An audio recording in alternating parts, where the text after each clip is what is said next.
Good morning, everybody. Welcome to Coffee with Craig. I hope you folks are having a good time. Once again, I wanted to remind you folks, if you're in the Northern California area, this Saturday in Sacramento, we're going to be having a big two-way rally. It's going to be in downtown Sacramento. They're not completely releasing the location right now, only because some folks, well, they tried to do it at the Capitol, and some folks decided that they were going to sabotage that effort.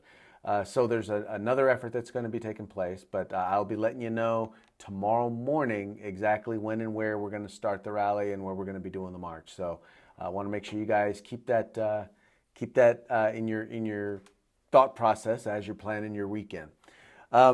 Today we're going to talk about something, and you're going to see the tie-in in a little bit.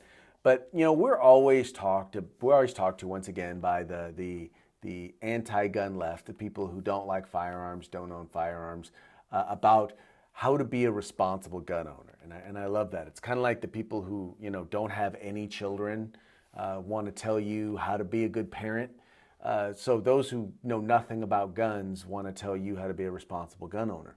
Well, a report was released by the CDC, and yeah, you know, the CDC, those people who are, we're told, don't have any information or can't put out any information relating to firearms, but somehow information keeps coming from them. In this case, a report came out showing that lethal firearms accidents are at the lowest level since 1903. Now, I want you to think about the difference in time and history and technology and what was going on and all of that from 1903. And I know that you guys don't know because you weren't there. We just know what we read in the history books. And today, and you know, I want you to know, and it's because it's not an accident. And I think a huge part of that has been, or most of it has been, because of the responsibility of gun owners and the gun owning community in terms of educating one another. You know, whether it was, you know, going all the way back to hunter education classes, which actually started back in the 1950s, whether it was the passage of the Pittman-Robertson Act in 1970, you know, every gun owner, every time you do a transfer on a firearm now federally, you have to get either a gun lock or a box, but they have to verify basically that there's a way for you to safely store your firearm. But even not just that, but you know, the introduction of basic gun safety rules, the basic rules of gun safety.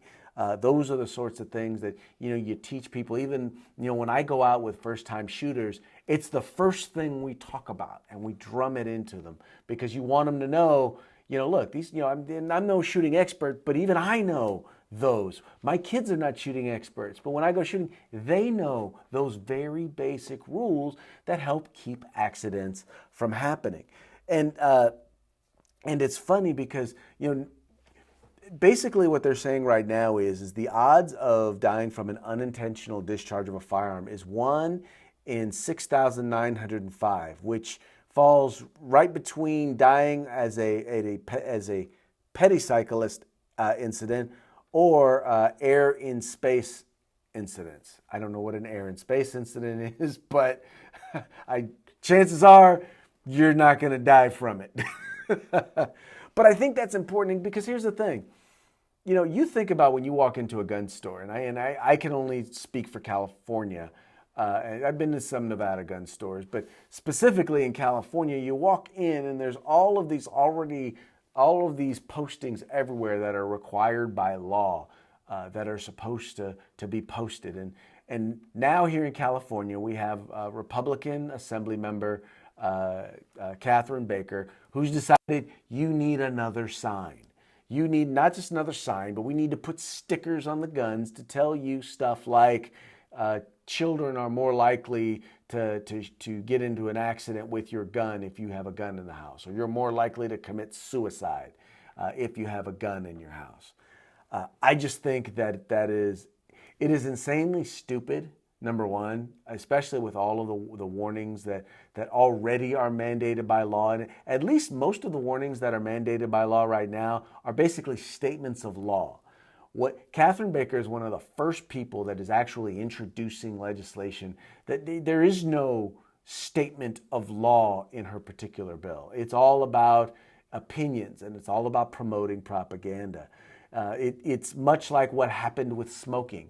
where they started requiring warning labels and warning stickers on cigarettes, and they started basically creating this public health campaign. And I think that's the thing that she just doesn't get. She doesn't get that she's being used as a part of the propaganda machine, because their whole goal is to ostracize people who own guns, make you evil, make you come across as evil, nasty, unhealthy, and to try and cordon you off over into this little area, which all of you who smoke, you know what I'm talking about, but to trying to make it so that trying to make it and pass policies which will make it almost impossible, whether it's through restrictions or through cost measures, make it so that you cannot own a firearm.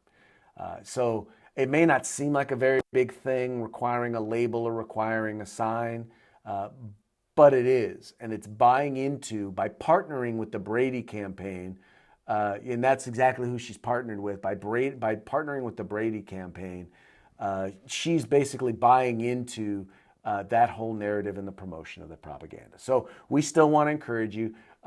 If you're on our email list, you got our email yesterday, which kind of shows you an example of what we believe the warning sticker would look like. If you're not on our email list and you didn't get it, you got to get on our email list. Go to firearmspolicy.org. Go there and make sure you get your name on the list so that you can see some of this stuff. It's really funny. But the other thing is make sure you go there. Go to firearmspolicy.org and then go to firearmspolicy.org/actions. Go to 1525. All right, go to AB 1525 in California and tell the Assemblywoman, stop this. You tell her, say, you know what, Assemblywoman, look, tell you what, here's your sign. All right, pull your bill. Pull your bill, take it out. It's time. The time has come for you to pull that measure. All right, that's it for what I have to say today. Let me see what you have to say today. With this information available, why do politicians continue to lie and fabricate the actuality of the true stats provided? Well, okay, so I found this at Preserve Liberty. I found it at guns.com. I found it on AmmoLand. Where I did not find it was, for example, the USA Today, which a few months ago did their, what they call it, the Chronicle of Agony in Gun Accidents, which had misinformation.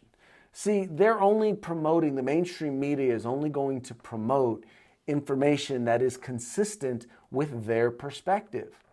Unfortunately, they've gotten into the mode of, well, hey, we're going to tell the story we want to tell, even if it means not telling all the facts.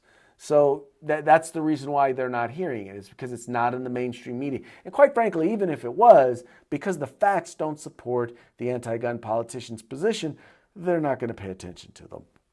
I hear what you're saying, though.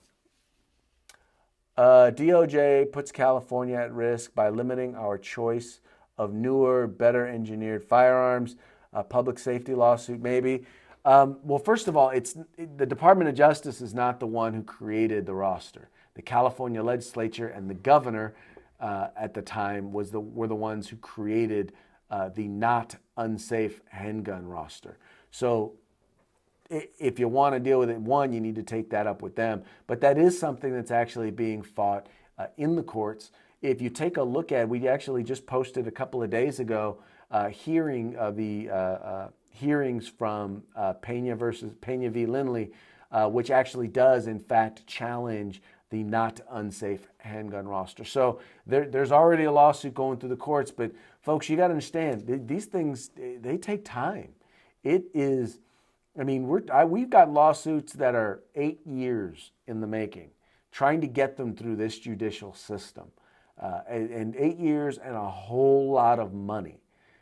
We were looking at yesterday, we were watching the Teixeira case, which has been around for 5 years. And we're arguing now at the appellate court level and en banc, not about the case.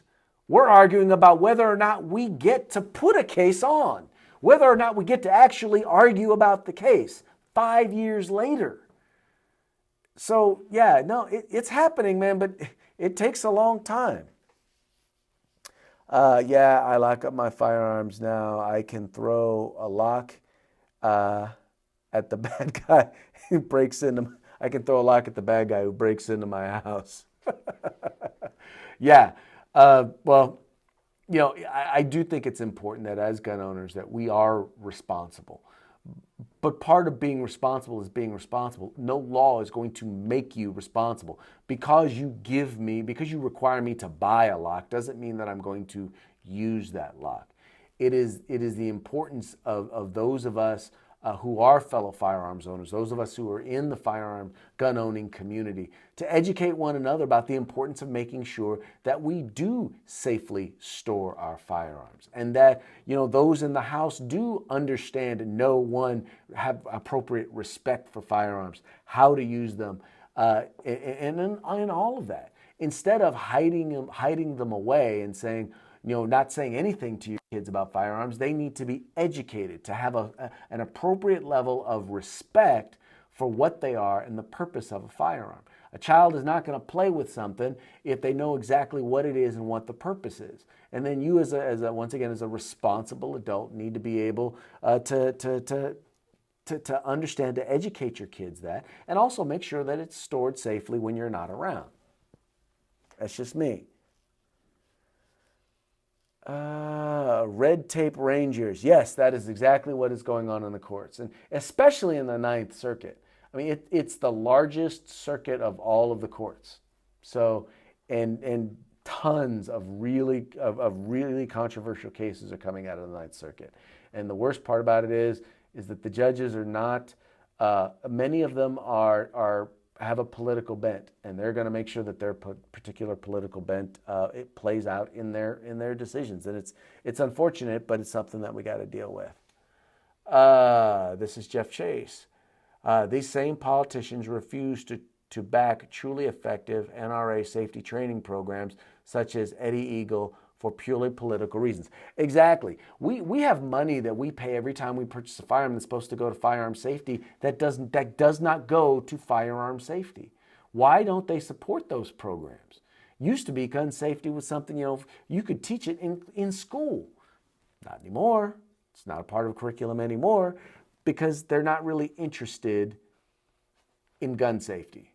They're interested in disarming citizens. That's what they're interested in because they believe the only safe gun is a gun that doesn't exist.